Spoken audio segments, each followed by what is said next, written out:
ज्ञानतिमिरान्धस्य ज्ञानाञ्जनशलाकया चक्षुरुन्मीलितं येन तस्मै श्रीगुरवे नमः। श्रीचैतन्यमनोभीष्टं स्थापितं येन भूतले स्वयं रूपः कदा मह्यं ददाति स्वपदान्तिकं। वन्देऽहं श्रीगुरुः श्रीयुतपदकमलं श्रीगुरुन् वैष्णवांश्च श्रीरूपं साग्रजातं सहगणरघुनाथान्वितं तं सजीवं साद्वैतं सावधूतं परिजनसहितं कृष्णचैतन्यदेवं श्रीराधाकृष्णपादान् सहगणललिता श्रीविशाखानुतांश्च। हे कृष्ण करुणा सिंधो दीनबंधो जगत्पते गोपेश गोपिका कांत राधाकांत नमस्तुते। तप्त कांचन गौरांगी राधे वृंदावनेश्वरी वृषभानुसुते देवी प्रणमामि हरिप्रिये। नमो महावदान्याय कृष्णप्रेम प्रदायते कृष्णाय कृष्णचैतन्य नाम्ने गौरत्विषे नमः। वाञ्छाकल्पतरुभ्यश्च कृपासिन्धुभ्यैव च पतितानां पावनेभ्यो वैष्णवेभ्यो नमो नमः। जय श्री कृष्ण चैतन्य प्रभु नित्यानंद श्री अद्वैत गदाधर श्रीवासादि गौरभक्तवृंद। हरे कृष्णा कृष्णा कृष्णा हरे हरे हरे राम राम राम नमो विष्णुपादाय कृष्णपृष्ठाय भूतले श्रीमते भक्तिवेदांत स्वामिनिति नामिने। नमस्ते सरस्वते देवे गौरवाणी प्रचारिणे निर्विशेष शून्यवादी पाश्चात्यदेश। ॐ नमो भगवते वासुदेवाय।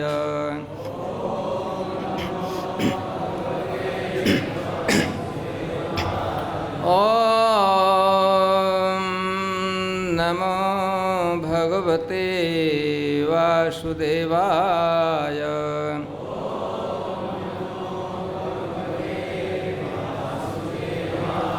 ॐ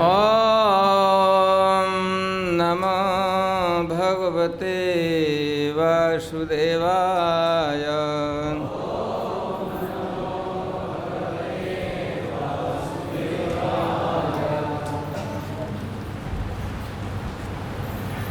तो श्लोक संख्या कौन सा डिस्प्ले किया गया?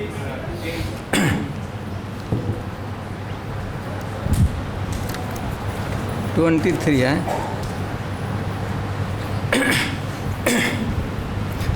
अच्छा रिपीट करें, मेरे साथ बोलिएगा, पीछे भी बोलिएगा।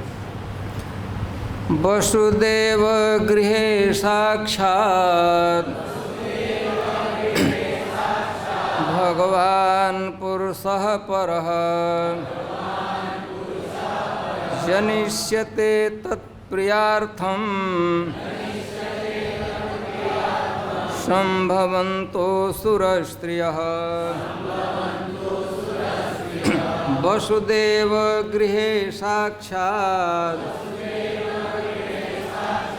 भगवान् पुरुषः परः जनिष्यते तत्प्रियार्थं संभवन्तो सुरस्त्रियः वसुदेव गृहे साक्षात् भगवान् पुरुषः परः जनिष्यते तत्प्रियार्थं संभवन्तो सुरस्त्रियः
माता जी लोग पढ़ें।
हरे कृष्ण। इस श्लोक का हम अनुवाद पढ़ते हैं, फिर श्लोक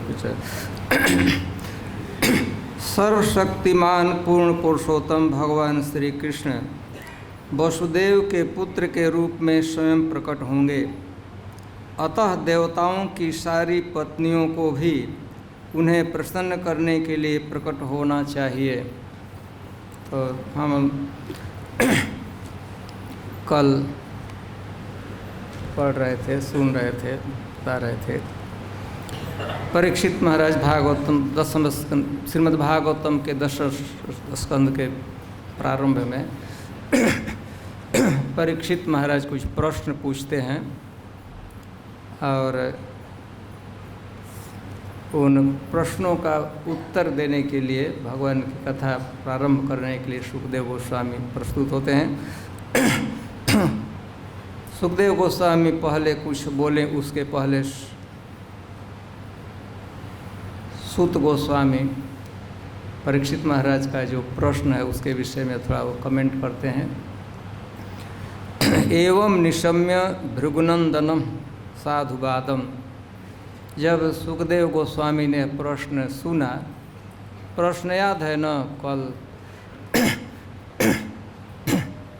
क्या एक प्रश्न बताइए, कोई माता जी लोग क्या प्रश्न पूछे थे परीक्षित महाराज सुखदेव गोस्वामी से? बहुत से प्रश्न है, उसमें से एक प्रश्न कोई बता सकते हैं? कोई एक, बहुत से प्रश्न पूछे।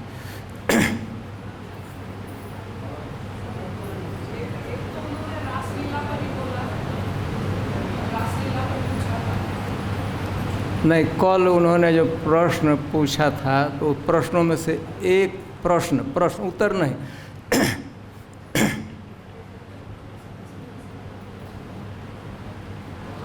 आप लोगों में से कोई, हाँ बोले, क्या प्रश्न था? एक केवल एक प्रश्न बोल देगा।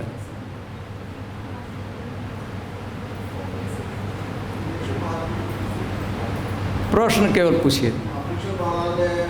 प्रश्न पूछा था कि एक बलराम जी की माता देवकी है और रोहिणी भी है, तो इस तरीके से एक वाले की दो माताएं किस तरीके से हो सकती? और कुछ हैं? कौन करे? मामा का नाम किसने लिया? ठीक है। यह प्रश्न परीक्षित महाराज का था। सबसे जो समझ में परीक्षित महाराज को नहीं बात आ रही थी, डाइजेस्ट नहीं हुआ तो ज्ञान, कि भगवान स्वयं अपने हाथों से अपनी माँ देवकी के भाई कंस, जो भगवान का के मामा लगते थे, उनको उन्होंने क्यों मार दिया। तो और बहुत से प्रश्न है। इन प्रश्नों को सुखदेव गोस्वामी सुने तो सुखदेव गोस्वामी पर इसकी क्या प्रतिक्रिया हुई, प्रश्न सुनकर उन पर क्या उस पर प्रतिक्रिया हुई, कैसा उनको लगा।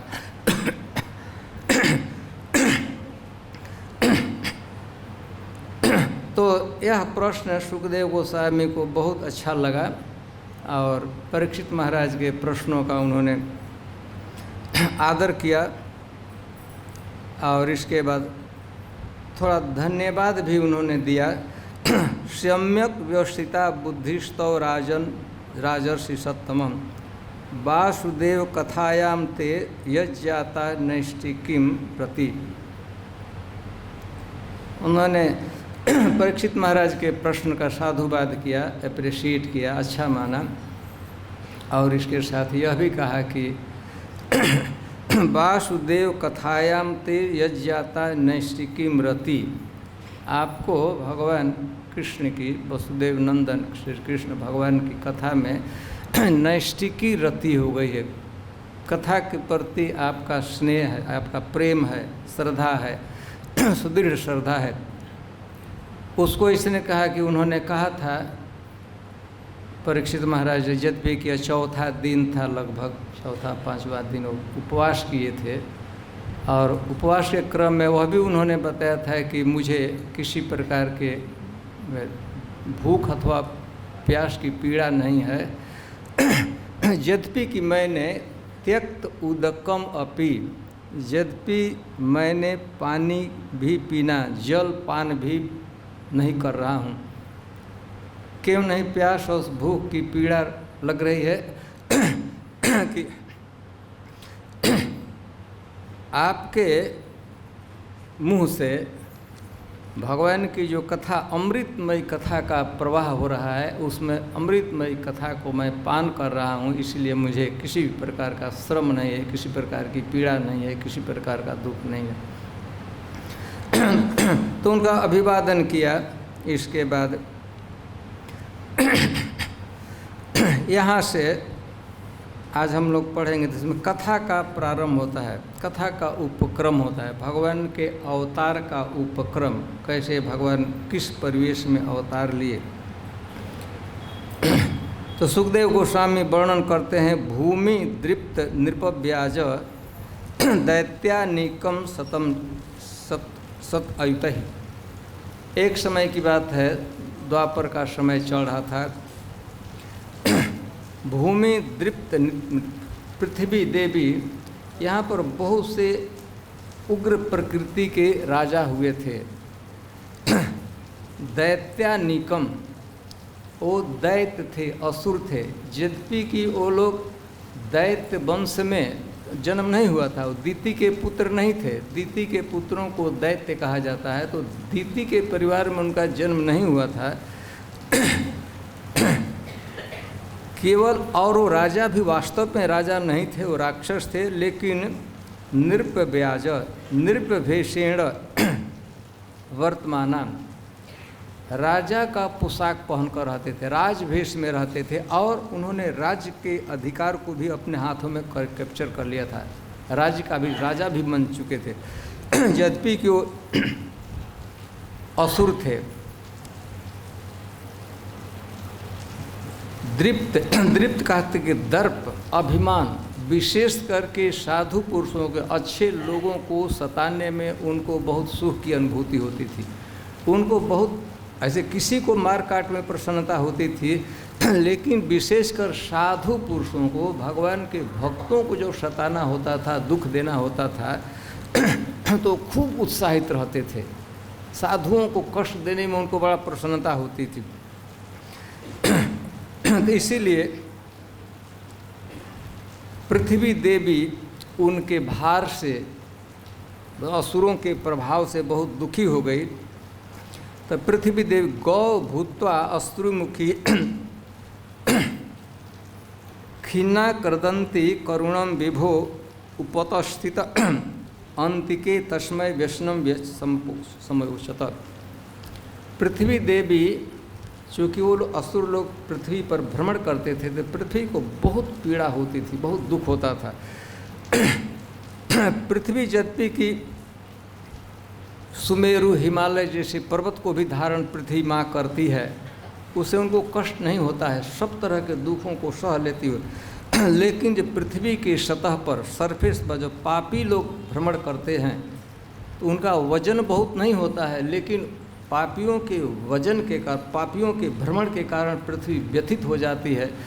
तो पृथ्वी देवी, माँ पृथ्वी भूदेवी बहुत व्यथित हो गई, और वह गौ भूत्वा, पृथ्वी देवी गाय के रूप में हो गई।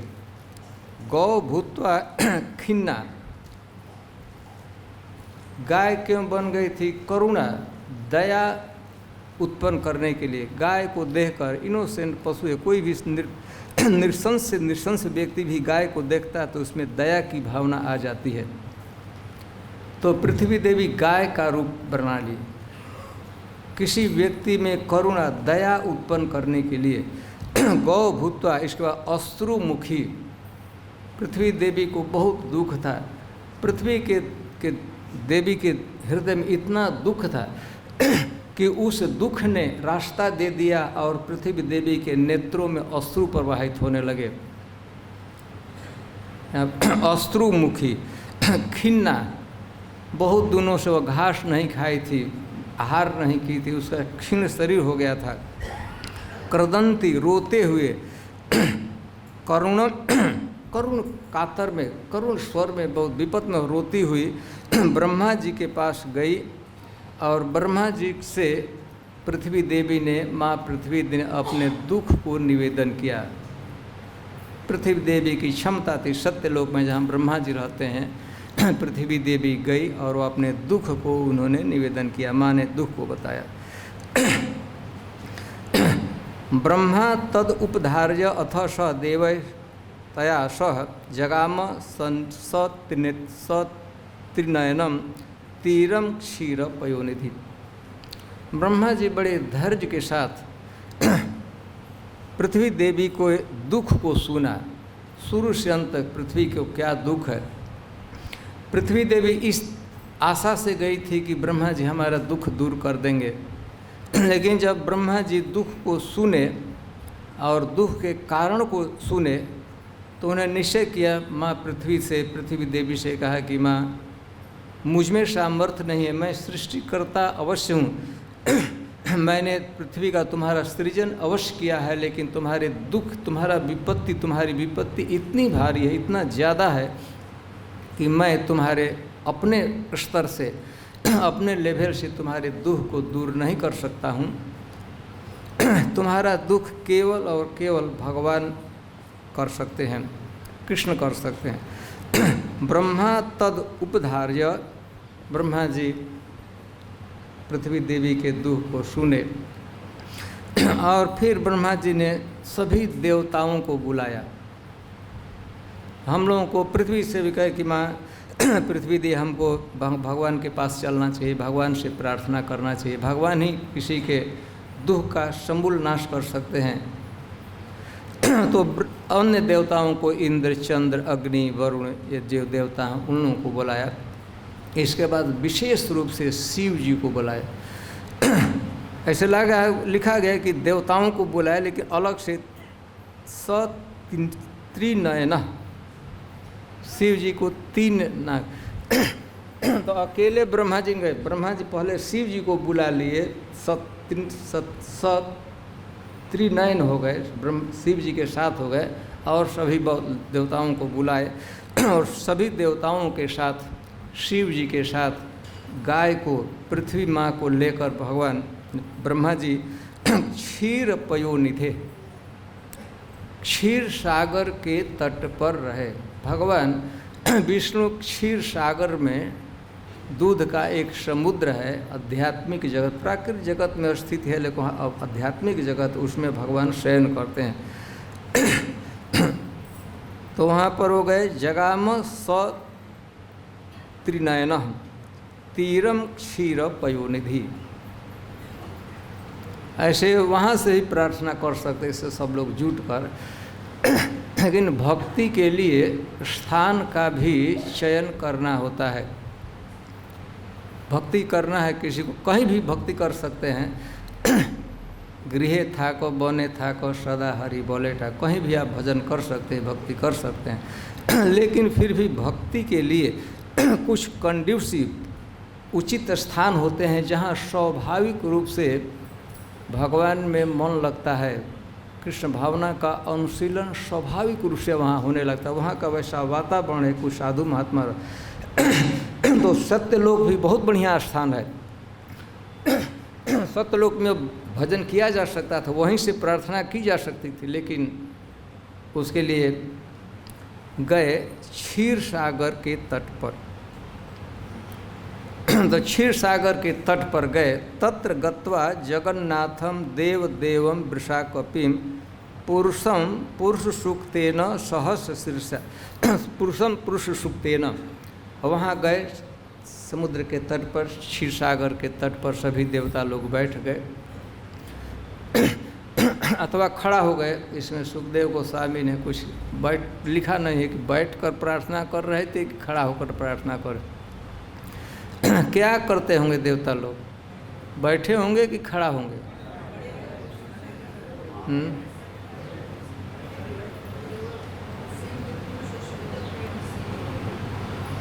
नहीं, सुनाई नहीं पड़ता है। मैंने आप लोग से पूछ देवता लोग समुद्र के तट पर गया भजन करने के लिए, कीर्तन करना है उन लोगों को, भजन करना है, स्तुति करना है, प्रार्थना करना है। तो थोड़ा उधर समुद्र के तट पर अपना दिमाग ले जाइए और देखिए कि आप लोग बैठे हैं कि खड़े हैं। खड़े हैं, बैठे हैं, ठीक है। मत आप वहाँ थी का कैसे आपको पता है? यहाँ से तो कोई नहीं गया था ना, कि आप लोगों में से कोई गए थे वहाँ पर? यहाँ से कोई नहीं गया था तो पता नहीं खड़े नहीं है। ऐसा लगता है कि कुछ लोग खड़े थे और कुछ लोग बैठे थे, कि ब्रह्मा जी के विषय में बड़े कि समाधि अवस्था में वाणी सुने। तत्र गत्वा जगन्नाथम देव देवम वृषाकपिम पुरुषम पुरुष सूक्तेन, पुरुष भगवान की स्तुति की पुरुष सूक्त से पुरुष सूक्त एक सहस्त्र शीर्षा पुरुष आप सुने होंगे। यहाँ भगवान की स्तुति, कृष्ण की स्तुति, भगवान की स्तुति, भगवान को बड़े कातर से, बड़े दुख में देवता लोग थे। सबसे दुखी वहाँ पे व्यक्ति माँ पृथ्वी थी, धरती थी, जो गाय के रूप में जो के नेत्रों से अश्रु प्रवाहित हो रहे थे। समाहित चित्त होकर भक्तिपूर्वक प्रेम से कीर्तन प्रारंभ किए, स्तुति प्रारंभ किए, प्रार्थना प्रारंभ किए। जब वो प्रार्थना किए, भजन कर रहे थे, कीर्तन कर रहे थे, तो आकाशवाणी हुई, भगवान की वाणी आकाश में हुई। लेकिन सभी लोग नहीं सुन सके, सभी देवता वहाँ पर होते, भगवान वहाँ पर स्पष्ट शब्दों में कहे भगवत वाणी हुई। लेकिन उस भगवत वाणी को केवल और केवल ब्रह्मा जी अपनी समाधि की अवस्था में ग्रहण कर सके। ब्रह्मा जी बैठकर समाधि अवस्था में, समाधि में पूरा मन को कंसंट्रेट करके भगवान के भजन कर रहे थे, भगवान का चिंतन कर रहे थे, भगवान की स्तुति कर रहे थे, कीर्तन कर रहे थे। इसलिए ब्रह्मा जी की योग्यता थी कि भगवत वाणी को उन्होंने स्पष्ट रूप में सुना। गिरम समाधो गगने समीरिता निशम्य वेदास्त्रिदशानुवाच। ब्रह्मा जी स्पष्ट रूप से जो भगवान की जो वाणी थी अपनी समाधि की अवस्था में, रूपा जी इसके तात्पर्य में लिखते हैं कि इस समय भी बहुत लोगों को कुछ इंस्ट्रूमेंट प्राप्त हैं, दूर की आवाज़ से टेलीफोन, उस समय शायद ये वीडियो का प्रचलन नहीं था जिस समय प्रभुपाद जी तात्पर्य लिख रहे थे। तो कहते हैं फ़ोन की बात प्रभुपाद जी कहते हैं। तो कहीं से फ़ोन आता है तो जिसके पास उचित इंस्ट्रूमेंट है, अच्छा आपका मोबाइल काम कर रहा है तो सुन सकते हैं, सभी नहीं सुन सकते। कभी उसको क्या साउंड को ऑन नहीं करते हैं तो आप सुन सकते, दूसरे नहीं सुन सकते हैं, तो लोग कान में लगा। तो उसी तरह आवाज़ तो हुई, गंभीर वाणी में भगवान भाई विष्णु पूरा निरादित हो गया वह आकाश मंडल।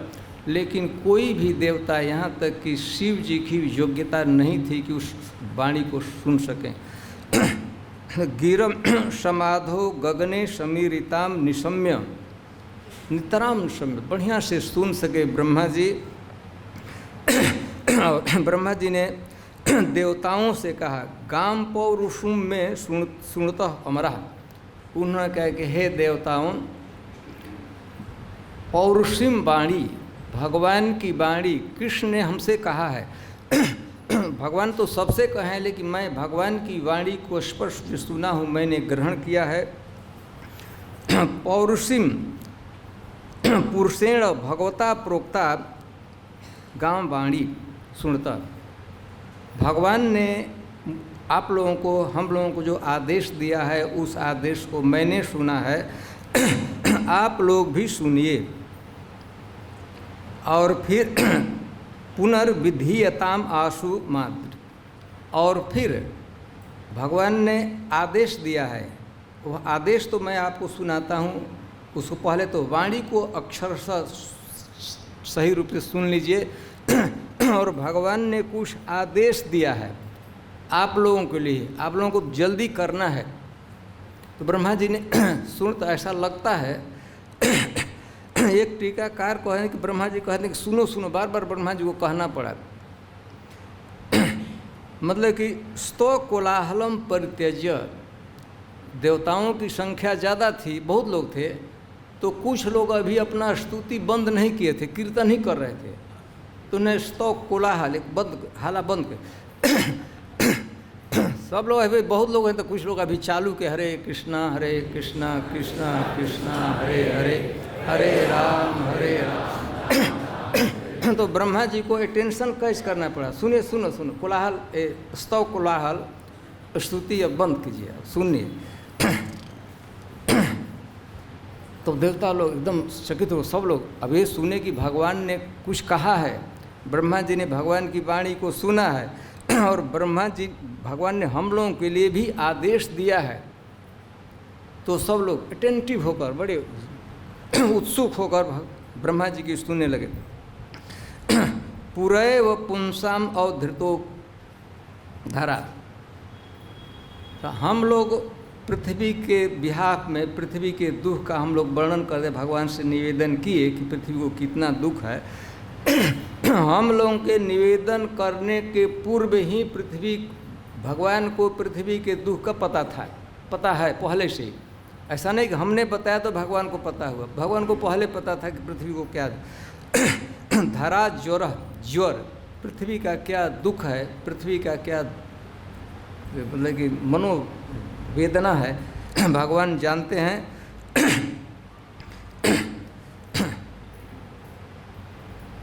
तो इतना तो कह दिया कि हम लोग जो प्रार्थना कर रहे थे, भगवान को पहले पता है, भगवान ने हमको बताया कि भगवान को पता है। और तो बड़े उत्सुक थी कि आपने सुना था कि हम लोगों के लिए क्या आदेश है, जदुसु उपजन्यताम, और आप सभी देवताओं को यह आदेश है कि आप लोग भी जदु वंश में अवतार लीजिए। जदु महाराज के परिवार में, जदु महाराज के कुल में जाकर पुत्र के रूप में, पौत्र के रूप में आप लोग भी सभी देवताओं को जन्म लेना है। और वहाँ कब तक रुकना है, स यावत उर्व्याम भरम ईश्वरेश्वर स्वकलया क्षपयन, जब तक पृथ्वी और भगवान अवतार लेंगे और अपनी योग माया की शक्ति से अपनी शक्ति को स्वीकार करके जब तक पृथ्वी का भार हरण करेंगे, भूभार हरण करें, जितना देर तक भगवान, जितना वर्ष तक भगवान वहाँ रहना है, उतने दिन तक, उतने वर्षों तक आप लोग भी जाइए। आप लोगों को भी जन्म लेना है। अरे वसुदेव, आप जदुवंश में भगवान अवतार लेंगे तो जदुवंश तो चारों तरफ फैला हुआ है। समझा जाता है कि 33 कोटि कि 56 कोटि सब जिस समय भगवान का यहाँ पृथ्वी पर था तो उस समय 56 करोड़ यादव लोग थे पृथ्वी के। पूरी आबादी के जितनी आबादी रहे उसे 56 करोड़ जदुवंश। तो कहाँ का कह दिए कि अवतार रहे, तो कहाँ भगवान है, तो प्रत्यक्ष बताइए कहाँ हम लोग।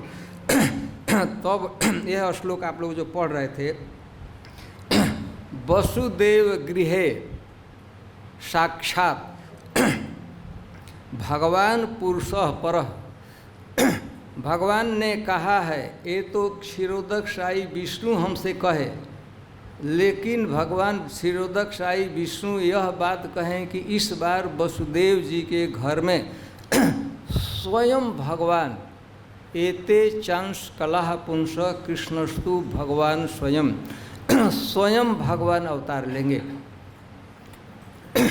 आप लोग जानते हैं सामान्य जो पृथ्वी पर किसी प्रकार का दुख होता है, द्वंद्व होता है, तो भगवान अवतार लेते हैं, क्षीरोदक साई विष्णु अवतार लेते हैं। यदा यदा ही धर्मस्य ग्लानिर्भवति भारत अभ्युत्थानम अधर्मस्य तदात्मानं सृजाम्यहम्। तो भगवान क्षीरोदक साई अवतार लेते हैं, लेकिन ब्रह्मा जी कहते हैं कि इस बार जो भगवान लेंगे स्वयं भगवान लेंगे, और जो स्वयं भगवान लेंगे अवतार लेंगे तो उसमें कारणोदक साई विष्णु, गर्भोदक साई विष्णु, क्षीरोदक साई विष्णु सब इंक्लूडेड होंगे। वसुदेव गृहे साक्षात, कहाँ आप लोग भगवान अवतार लेंगे, जदुवंश। हम नहीं कि कोई दूसरे जगह जदुवंश में अवतार लीजिए, पंजाब में कोई जन्म ले लिया है, वहाँ नहीं। आप लोग उसके इर्द गिर्द में वसुदेव गृहे साक्षात भगवान पुरुषः परः जनिष्यते। भगवान का कहाँ अवतार होगा, वसुदेव जी के घर में स्वयं भगवान अवतार लेंगे। तो इसलिए चूँकि भगवान स्वयं भगवान, इस पर आप ध्यान रखिए, कारणोदक साई विष्णु अवतार नहीं लेने वाले हैं, गर्भोदक साई विष्णु अवतार नहीं लेने वाले, क्षीरोदक साई विष्णु है, वो तो रहेंगे ही साथ में, उनमें समाहित रहेंगे। स्वयं भगवान नंद नंदन वसुदेव, नंद नंदन जशोदा नंदन कृष्ण इस बार अवतार लेंगे। और वसुदेव गृहे साक्षात भगवान पुरुषः परः जनिष्यते अवतार लेंगे। तत्प्रिय अर्थम, तो आप लोगों को भगवान ब्रह्मा जी बताएं आप लोगों को क्यों हम अवतार ले। तत्प्रिय अर्थम, भगवान के प्रिय कार्य के लिए, भगवान को संतुष्ट करने के लिए, भगवान की लीला में सहायता करने के लिए आप लोगों को भी जन्म लेना है।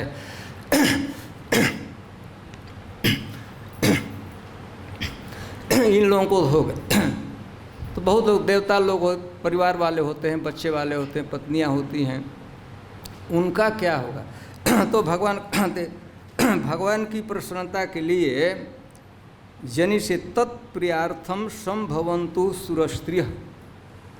आप लोग जितने देवता हैं स्त्रियां ऐसा लगता है कि वहाँ नहीं गई थी, प्रार्थना करने में देवताओं की स्त्रियां नहीं गई थी, पार्वती जी भी नहीं गई थी, शिव जी गए थे, सची नहीं। तो स्त्रियों के लिए विशेष आदेश है, सुर स्त्रिय, सभी स्त्रियां अवतार लें। आप लोगों को जाकर बताना होगा। शंभ तो खूब बढ़िया से अपनी पूर्ण शक्ति के साथ अपना पूरा सजावट करके बढ़िया से रूप बनाकर, बढ़िया साड़ी पहनकर, बढ़िया कपड़ा पहनकर, बढ़िया अलंकार युक्त होकर सभी देवताओं की स्त्रियों को भी अवतार लेना है। यदुवंश में वृंदावन में किसी गोप के घर में गोपी के रूप में जन्म लेना है, अथवा मथुरा में कहीं नहीं जन्म लेना है। देवताओं की स्त्रियों को आदेश था, सभी स्त्रियों को जाना था। अप्सराएं हैं, स्वर्ग की स्त्रियां हैं, उनके लिए विशेष आदेश है। संभवन्तु तत्प्रियार्थम संभवन्तु सूर्यस्त्रिय। तत्प्रियार्थम देवियाँ क्यों जाएंगी? देवता लोग तो भगवान की लीला में सहायता के लिए, भगवान की प्रसन्नता के लिए, भगवान की खुश करने के लिए, आराधना के लिए जाएंगे। स्त्रियों को क्यों जाना है? तत्प्रिया अर्थम, भगवान अवतार लेंगे तो भगवान की प्रियाएं गोपियां भी ललिता विशाखा आदि वो तो लेंगी, उसके साथ साथ ही तत्प्रिया कृष्ण की सबसे जो प्रिया है श्रीमती राधा रानी का अवतार हो। तो राधा रानी के सेवा शुश्रूषा के लिए, राधा रानी का श्रृंगार करने के लिए, श्रीमती राधा रानी का साथ करने के लिए, राधा रानी के साथ रासलीला में आप लोग स्त्रियों को भी, अन्य स्त्रियों को भी भाग लेना। यद्यपि कि वहाँ से नित्य प्रेयसियाँ भी आएंगी, लेकिन देवताओं की स्त्रियों को भी वहाँ पर लेना है, जन्म लेना है। गोप कन्याओं के रूप में अथवा ब्राह्मण अथवा ब्रजवासी के रूप में यहाँ पर जन्म लेना है और राधा रानी की अथवा रुक्मिणी इत्यादि की सेवा करना है। वसुदेव गृहे साक्षात भगवान पुरुषः परः जनिष्यते तत्प्रिया अर्थम। श्रीमती राधा रानी की प्रसन्नता के लिए, श्रीमती राधा रानी की सेवा के लिए, ललिता विशाखा आदि की सेवा के लिए आप लोगों की स्त्रियों से भी आप बताइए पूरी तैयारी के साथ, मनोयोग के साथ स्थान चुन लें वो लोग। उनकी स्वतंत्रता इन स्त्रियों पर रहेगा कि वो स्त्रियां ब्रज में चाहे कहीं भी जन्म लेंगी तो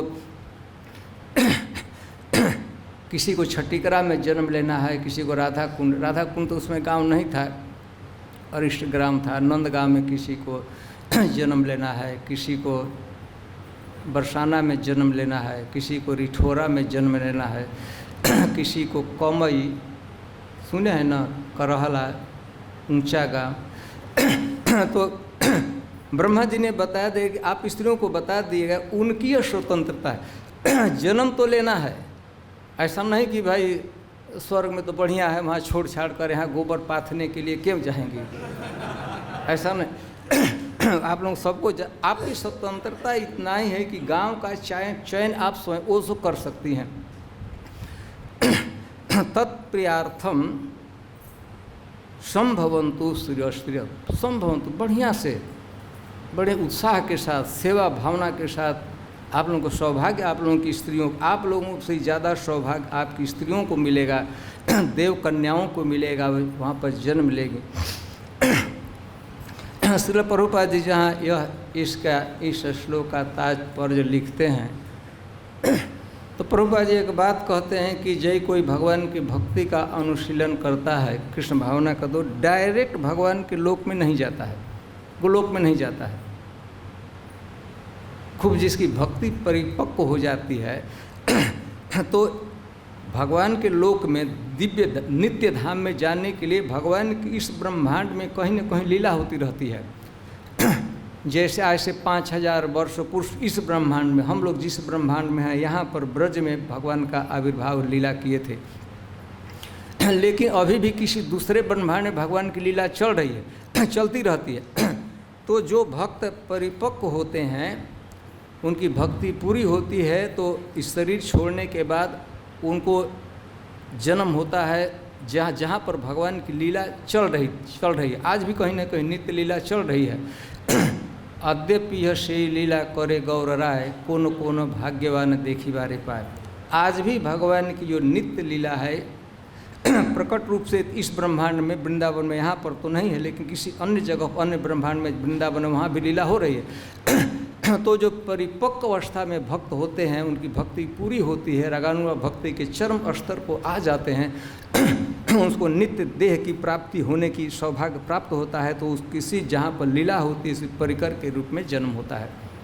तो स्वर्ग की स्त्रियाँ, जो कुछ लोग क्वालिफाइड थी, उन्होंने भक्ति किया था, भजन किया था, पूरा ही हो चुका था, तो उन लोगों को लिए आदेश था कि वो लोग ब्रज में, भारत भूमि में भगवान के परिकरों की पुत्रियों के रूप में, पत्नियों के रूप में जन्म लें भगवान की सेवा के लिए, कृष्ण श्रीमती राधा रानी के सेवा के लिए।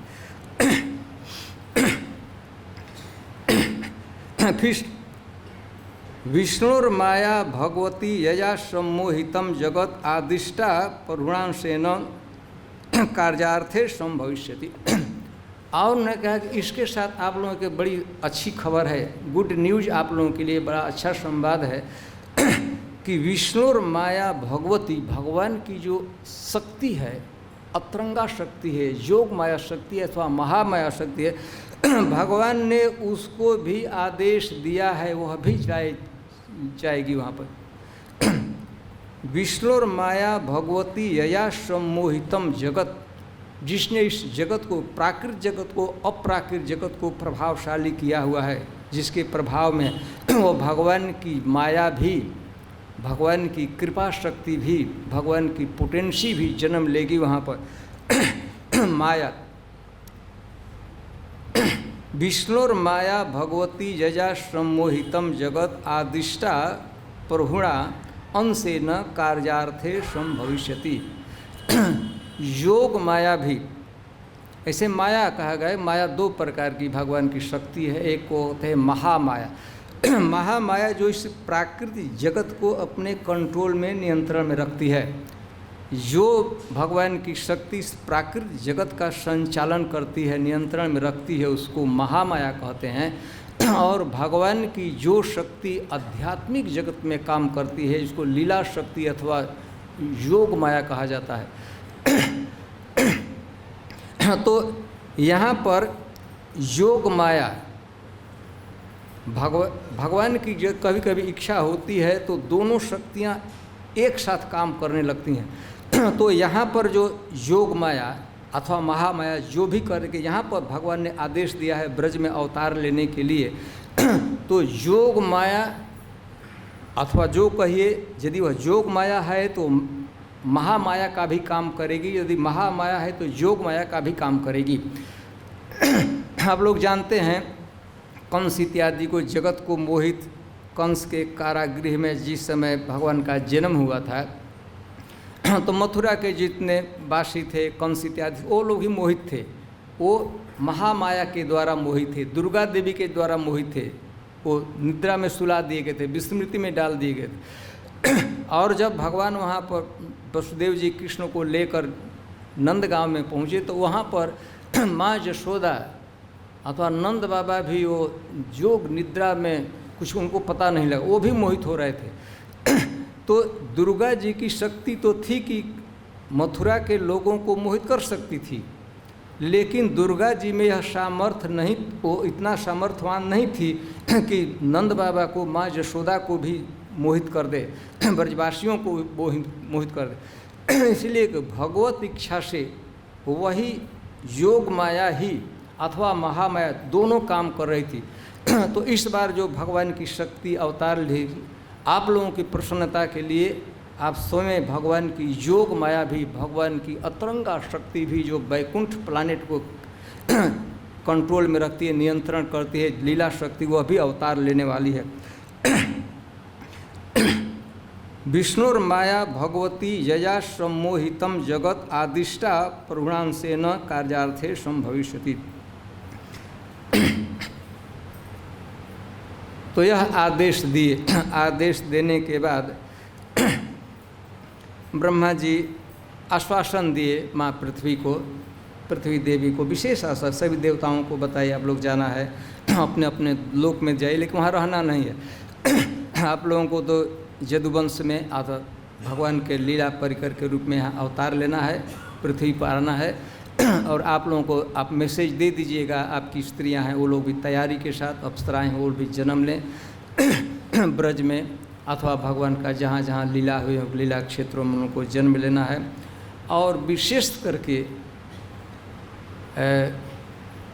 देव कन्याओं उन लोगों को विशेष आदेश था कि उन लोगों को ब्रज में जन्म लेना है, तत्प्रियार्थम। भगवान प्राकृत जगत में आ रहे हैं, श्रीमती राधा रानी प्राकृत जगत में आ रहे थे, इस पर किसी भी प्रकार का राधा रानी को कष्ट नहीं होना चाहिए, किसी प्रकार का दुख नहीं होना चाहिए किसी प्रकार। इसलिए पूरी तैयारी के साथ अपने संपूर्ण सौंदर्य और माधुर्य का साथ लेकर वो अवतार लें। इसके बाद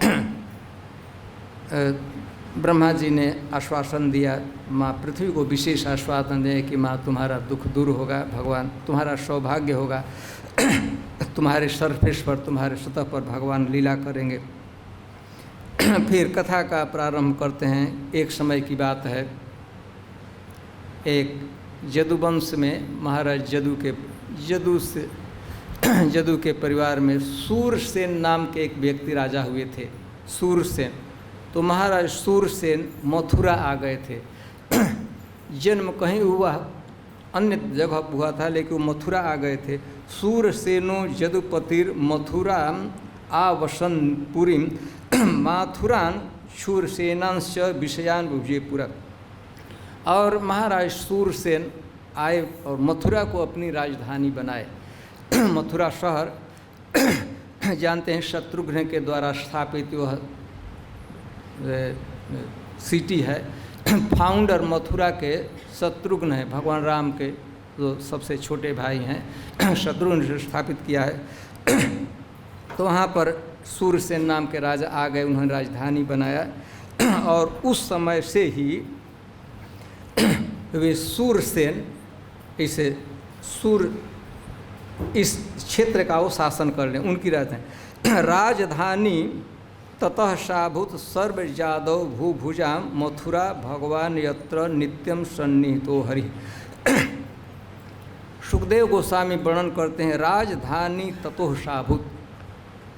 महाराज सूरसेन के समय से ही जितने यदुवंश के राजा हुए, यदुवंश के भूपतियों का, यदुवंश के राजाओं की राजधानी यही हुई।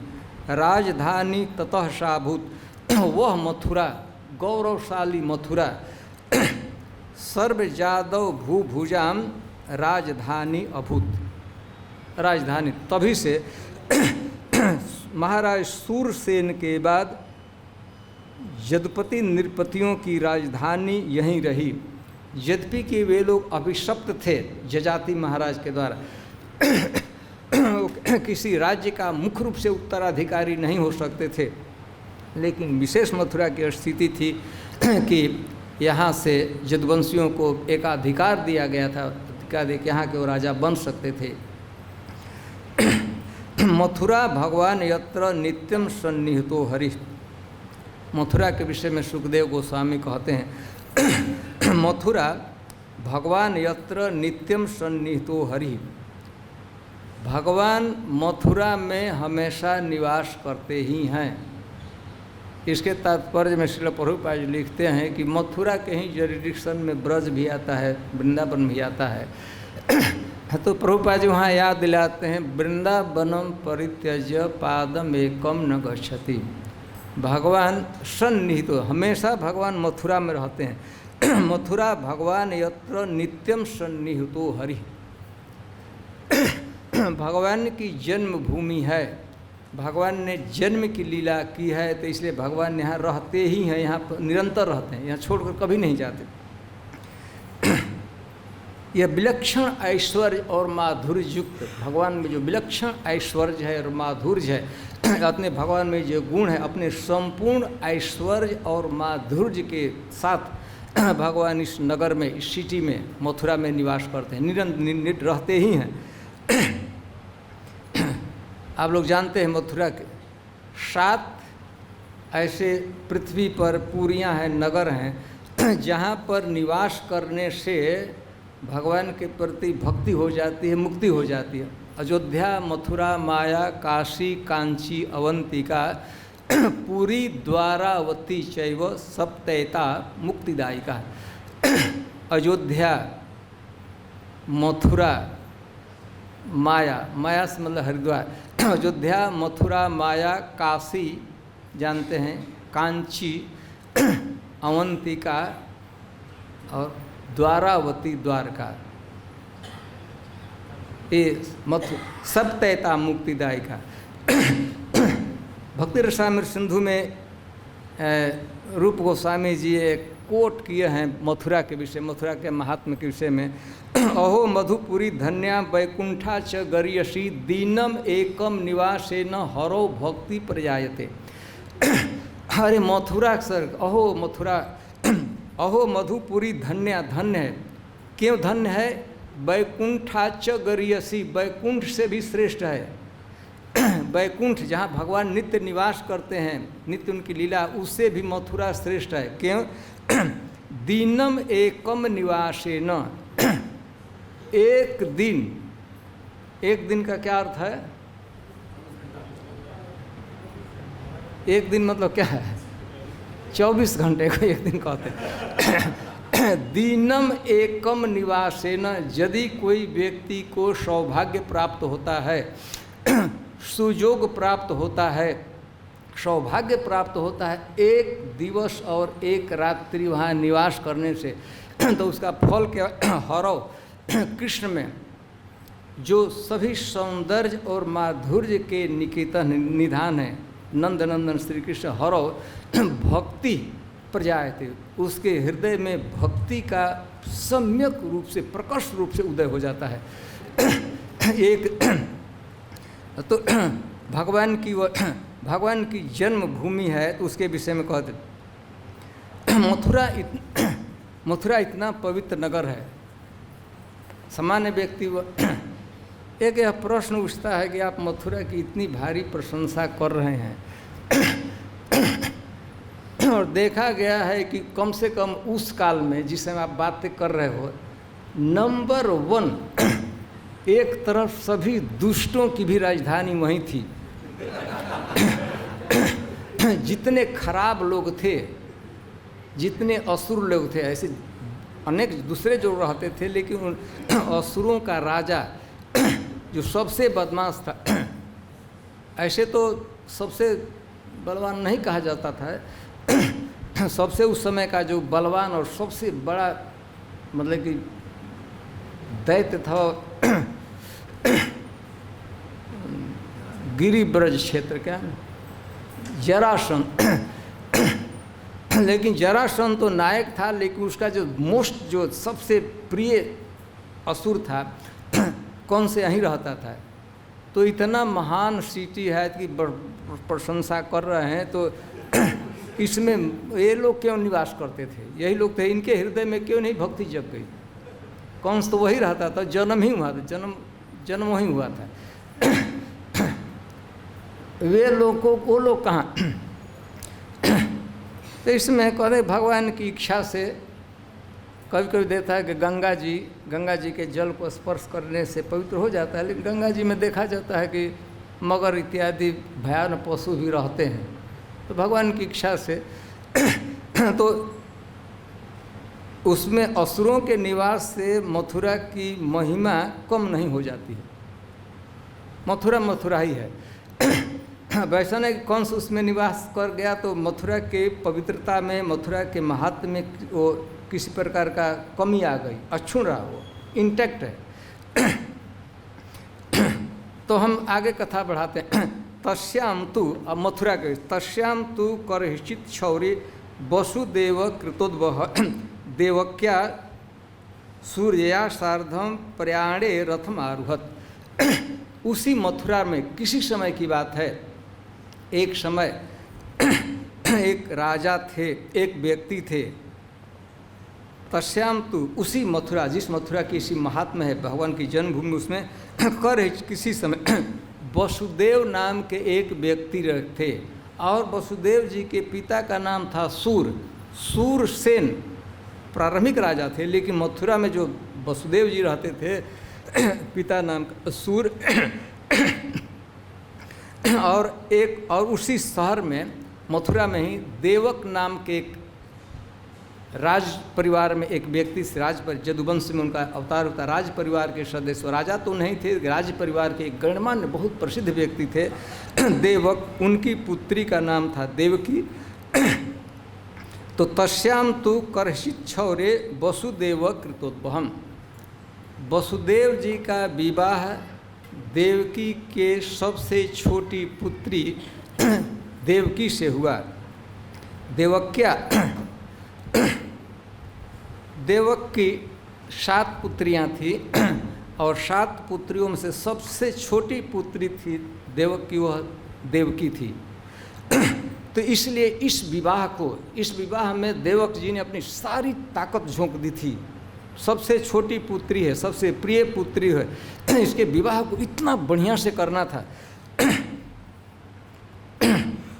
तो कितना बढ़िया फीस्ट का आयोजन किया गया होगा, ऐसा वर्णन किया गया है अन्य शास्त्रों में कि अन्नपूर्णा इत्यादि स्वर्ग की स्त्रियां ये देव कन्याओं के रूप में, देवताओं की स्त्रियों में होकर क्रिश्चन में जहाँ तहाँ घुस गई थी, सजावट करती थी, खूब बढ़िया से विवाह करना था। विवाह को इतना ऑपुलेंट बनाना था। भगवान के माता पिता का विवाह से देवता लोग ही मनुष्य के रूप में आकर्षित मथुरा का सजावट कर रहे थे। स्त्रियाँ, स्वर्ग की स्त्रियाँ आकर अन्नपूर्णा इत्यादि कुकिंग में भाग ली थे। कितना बढ़िया फिस्ट बनाया गया हो, उसकी कल्पना नहीं कर सकते। अपनी पूरी ताकत राज परिवार ने, उग्रसेन राजा थे और राजा उग्रसेन के ही भाई थे, तो एक तरह से उग्रसेन की ही पुत्री लगती थी। तो पूरा राज परिवार लगा हुआ था इस विवाह को ऑपुलेंट बनाने के लिए, गौरवशाली बढ़िया बनाने के लिए। जितने उटेंसिल पात्र का प्रयोग किया गया था, केवल सोने के पात्र यूज किए थे कुकिंग में, किचन में, और किसी प्रकार का प्लास्टिक का था, जस्ता का नहीं प्रयोग किया गया था। तो विवाह हुआ। तस्याम मथुरायाम सूर्या। विवाह के बाद, विवाह एक दिन हुआ था रात्रि के समय, देवकी के घर में ही, महाराज देवक के परिवार, राज परिवार में ही, राजभवन में ही, महाराज उग्रसेन के राजभवन में ही वसुदेव जी निवास किए। और दूसरे दिन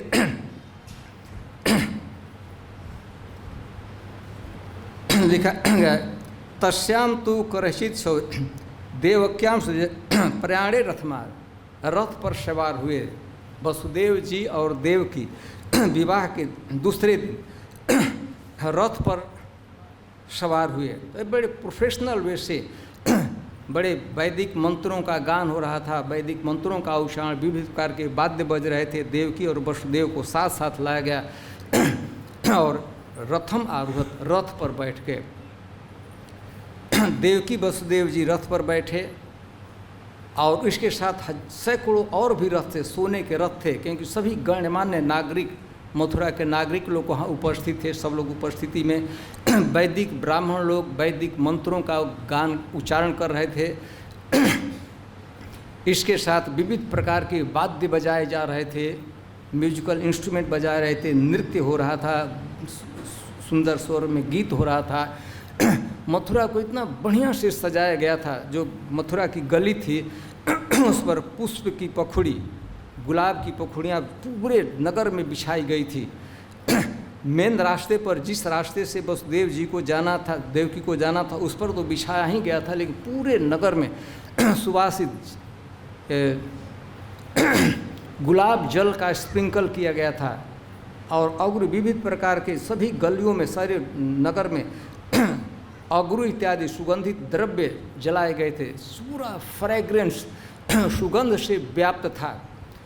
इसके बाद वह निनादित था, हर्ष ध्वनि से विभिन्न प्रकार के गान हो रहा। पूरा जो शहर था मथुरा शहर, और विशेषकर वह स्पॉट, जिस स्पॉट से जहाँ से राजमहल के जिस भाग से वसुदेव जी को और देवकी को विदा लेना था, उसकी तो सौंदर्य कितना थी इसकी कल्पना नहीं की जा सकती। गली था, दोनों तरफ से पुष्प के फूलों के हार बनाकर सजाया गया था, और दोनों तरफ से कतार बांधकर बड़े अपने को खूब बढ़िया भेष में सजाकर अच्छे वस्त्र में होकर लोग खड़े थे।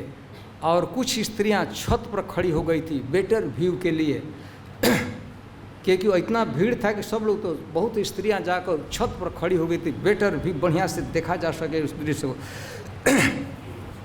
और विदा, अब रथ संचालन हो ही रहा, धीरे धीरे रथ बढ़ ही रहा था, गान हो रहा था। उसी समय क्या हुआ था, उग्रसेन सुतः कंस स्वसुः प्रिय चिकीर्षया। कंस युवराज था, राजकुमार था, राजा का पुत्र था। उस विवाहोत्सव में, उस शोभा यात्रा में वह भी शामिल था। उग्रसेन इत्यादि देवक सब लोग थे, और बहुत से सभी गण्यमान्य लोग थे वहाँ।